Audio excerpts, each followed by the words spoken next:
salam Nusantara dari Sabang sampai Merauke, dari Miangas sampai Pulau Rote. Mantaplah iman kita, mantaplah kasih kita, mantaplah pengharapan kita. Tentunya dalam Yesus Kristus menjadi Tuhan dan Juru Selamat kita dan Juru Selamat dunia. Jangan katakan bahwa Yesus bukan Tuhan, jangan katakan pula bahwa Yesus bukan Juru Selamat. Dia adalah Tuhan, Dia adalah Juru Selamat. Kalau engkau percaya, engkau akan diselamatkan. Kalau tidak percaya, engkau akan dihukum. Yohanes 3 ayat 36. Dan Yesus sudah berkata dalam Yohanes 14 ayat yang ke-6, akulah jalan dan kebenaran dan hidup, tiada seorang sampai kepada Allah kalau tidak melalui aku.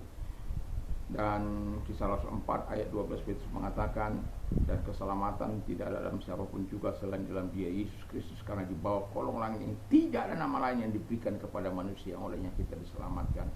Dan Alkitab juga mengatakan dengan jelas, dan karena dalam Yohanes 3 ayat 16, karena begitu besar kasih Allah akan dunia ini sehingga Ia mengaruniakan anaknya yang tunggal, supaya setiap orang percaya kepadanya tidak binasa melainkan beroleh hidup yang kekal. Puji nama Tuhan. Pagi ini doa dan harapan saya, kekuatan Tuhan, kekuatan firman, kekuatan Roh Kudus, kekuatan doa, kekuatan iman menyertai hidup kita dalam menjalani kehidupan ini, dan menyertai ketaatan dan takut akan Tuhan. Kita berdoa dan terima kasih Tuhan, kiranya Tuhan terus memberi kami hidup dalam pengharapan di dalam nama Yesus. Haleluya. Amin. Saya akan membacakan Ibrani 6 ayat yang ke-9. Ibrani 6 ayat yang ke-19 sampai 20. Pengharapan itu adalah sau yang kuat dan aman bagi jiwa kita, yang telah dilabuhkan sampai ke belakang tabir, di mana Yesus telah masuk sebagai perintis bagi kita ketika Ia menurut peraturan Melkisedek menjadi imam besar sampai selama-lamanya. Saya menyoroti hidup dalam pengharapan kepada Allah. Jadi harapan adalah sikap optimis yang realistis, bukan mimpi. Orang yang punya harapan selalu percaya dan mempercayakan segala sesuatu kepada Tuhan. Jadi itu dia. Tapi sebelum sampai kepada poin-poin, saya ingat sebuah kisah yang dimana Konghucu, ya. Ini Konghucu ditanya muridnya, guru, unsur-unsur apakah untuk membina pemerintahan yang baik? Ya. Lalu gurunya bilang, yang pertama, ada makanan, ada senjata, ada kepercayaan kepada pemimpin. Lalu muridnya itu berkata, kalau guru dipaksa harus mengeluarkan satu dari ketiga unsur tersebut, apa yang Anda akan lakukan? Senjata. Wah, karena senjata akan bikin orang mati gitu. Lalu kemudian, kalau dipaksa untuk mengeluarkan dari dua pilihan itu, mana yang Anda akan lakukan? Lalu si Konghucu bilang, yang akan saya keluarkan makanan. Dan muridnya terkejut. Loh, kenapa makanan, guru? Kalau kita tidak makan kan mati. Ya, itu sudah takdir manusia untuk mati. Ya. Tetapi alangkah celakanya kalau pemimpin-pemimpin itu tidak dipercaya oleh rakyat. Kalau pemimpin dipercaya, rakyat akan giat bekerja, makanan, senjata itu akan datang. Tapi kalau rakyat tidak percaya, akan ada chaos, akan ada kerusuhan, akan ada ketidaknyamanan. Dan dalam membangun sebuah bangsa, perlu ada rasa aman. Kalau Anda tidak memberikan rasa aman, maka Anda akan mengalami pertarungan dengan orang-orang yang Anda pimpin.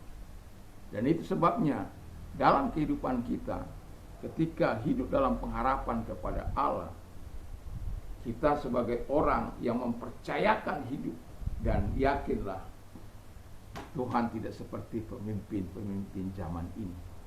Yakin dan pastikan dirimu bahwa Tuhan yang engkau minta untuk menolong engkau itu, tempat pengharapanmu itu bukanlah orang yang pelin-pelan, bukanlah bunglon, bukanlah orang yang bercabang lidah, bukanlah orang yang perintah perintut.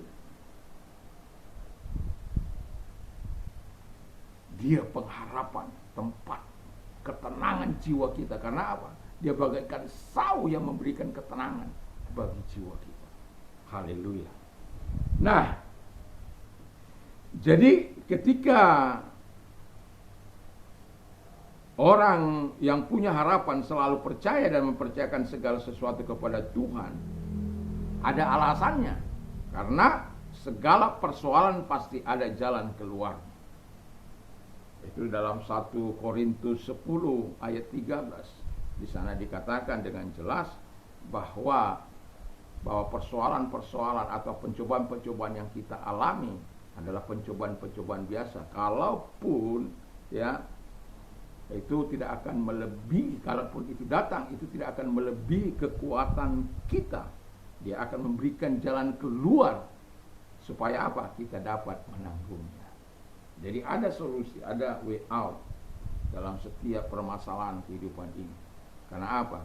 Tuhan sudah berjanji itu tidak akan melebihi kekuatanmu. Tetapi adakah engkau hidup dalam pengharapan kepada Allah?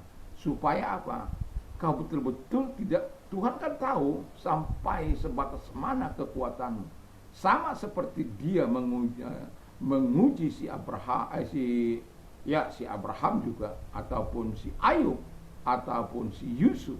Dan mereka adalah orang-orang yang lulus dalam ujian itu.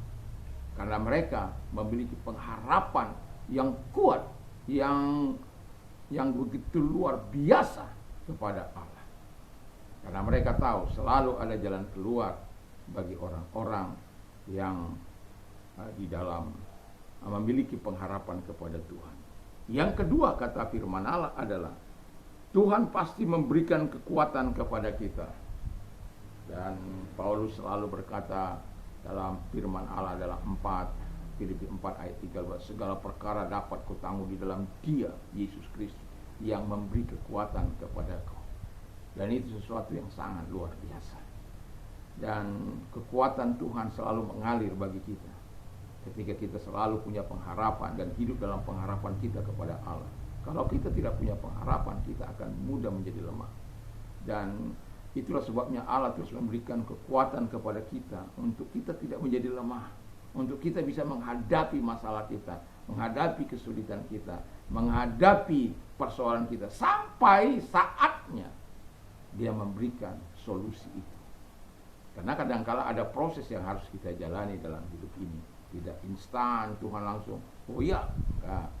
Tapi kadang juga ada terjadi mujizat, ada terjadi pertolongan yang sangat luar biasa yang Tuhan kerjakan. Kadang-kala juga Tuhan tidak menjawab, ada maksud Tuhan, tapi Tuhan akan memberikan pengertian lebih dalam kepadamu tentang apa yang kau perjuangkan itu, atau persoalan yang kamu alami itu, sehingga engkau tetap tenang dalam kehidupan. Haleluya. Ada kekuatan yang mengalir. Dan kemudian yang ketiga, Tuhan pasti menolong kita. Ya. Jadi persoalan apapun yang kita hadapi, jangan cengeng lah ya, jangan nangis terus, walaupun kadang-kala kita menangis. Ya. Saya sering katakan, kapan Anda berhenti menangis di hadapan Tuhan? Ini penting. Kalau Anda menangis bagi jiwa-jiwa, saya yakin dan percaya itu sesuatu yang sangat Tuhan senang. Tapi sanggupkah kita menangis setiap hari dengan jiwa-jiwa yang terhilang, supaya mereka mendapatkan pintu rahmat Tuhan terbuka bagi mereka? Sanggupkah kita menangisi kota kita, bangsa kita, bahkan bangsa-bangsa lain di hadapan Tuhan? Tidaklah mudah. Tapi saya mau katakan kepada kita, hidup dalam pengharapan kepada Allah, Tuhan pasti menolong kita. Kalau kita mengharapkan orang lain selamat, dengan tangisanmu semakin keras tanah itu, maka semakin banyak air yang dibutuhkan. Bukan air yang datang dari langit, tapi yang datang dari air matamu. Karena firman Allah katakan, setiap air mata itu ditaruh dalam khidmatnya Allah. Dan kalau itu ditaruh dalam kirbatnya Allah, itu berarti tangisanmu, air matamu sangat spesial di hadapan Tuhan. Tapi pertanyaan saya, siapa yang menangisi jiwa-jiwa yang terhilang? Siapa yang menangisi orang-orang yang terhilang ini? Kita berharap mereka diselamatkan, kita berharap mereka mendapatkan pertolongan dari Tuhan, sama seperti kita mendapatkan kenikmatan dari Tuhan, keselamatan dari Tuhan, pertolongan dari Tuhan. Kita juga tidak ingin mereka terhilang, karena kita tahu janji Tuhan, kita tahu kebenaran firman Allah, dan Tuhan sudah mengajar kita untuk melakukan itu dalam kehidupan kita sebagai orang yang percaya kepada Tuhan.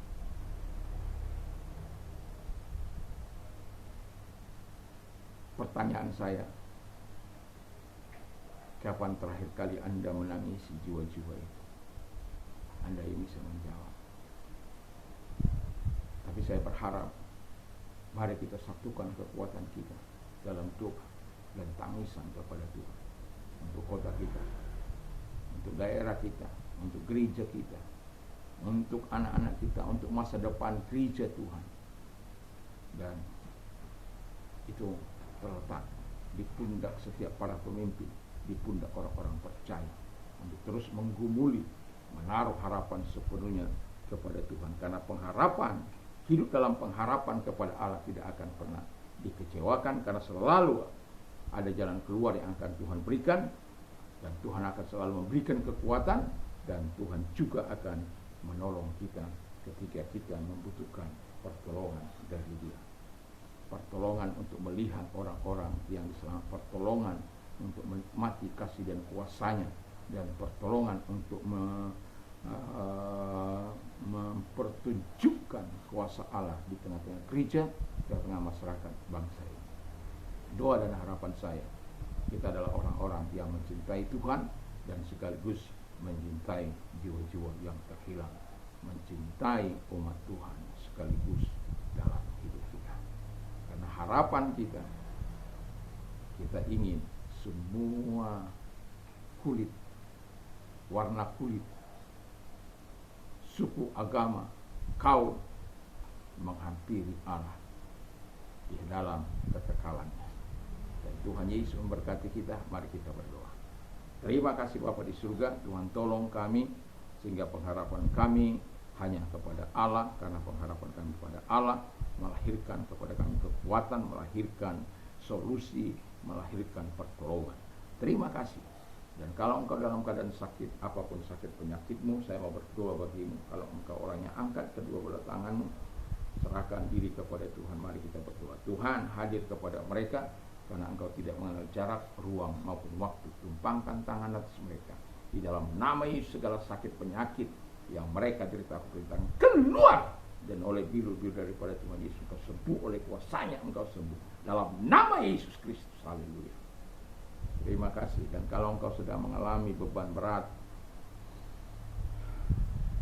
angkat kedua belah tanganmu, kita berdoa kepada Allah. Siapapun yang Tuhan lihat tangan-tangan yang diangkat kepadamu yang sedang mengalami beban berat, datanglah kepada mereka, legakan hati mereka, jawablah, berikan solusi dalam hidup mereka, sehingga mereka cakap menanggung segala persoalan yang mereka miliki. Dan sampai engkau betul-betul memberikan solusi itu, jalan keluar yang luar biasa. Terima kasih Bapa di surga, sehingga setiap lidah mereka mengaku bahwa Yesus adalah Tuhan yang menolong mereka, yang memberikan jalan keluar dari segala masalah hidup mereka. Terima kasih, kami bersyukur dalam nama Yesus. Haleluya. Amin. Selamat pagi, kiranya pagi ini kita tetap bersama dengan Tuhan, dan dalam perjalanan hidup ini biarlah ketaatan daripada Tuhan. Damai sejahtera Allah yang melampaui segala akal akan melihat hati dan pikiran kita mulai saat ini sampai selama-lamanya. Mantap, mantap, mantap.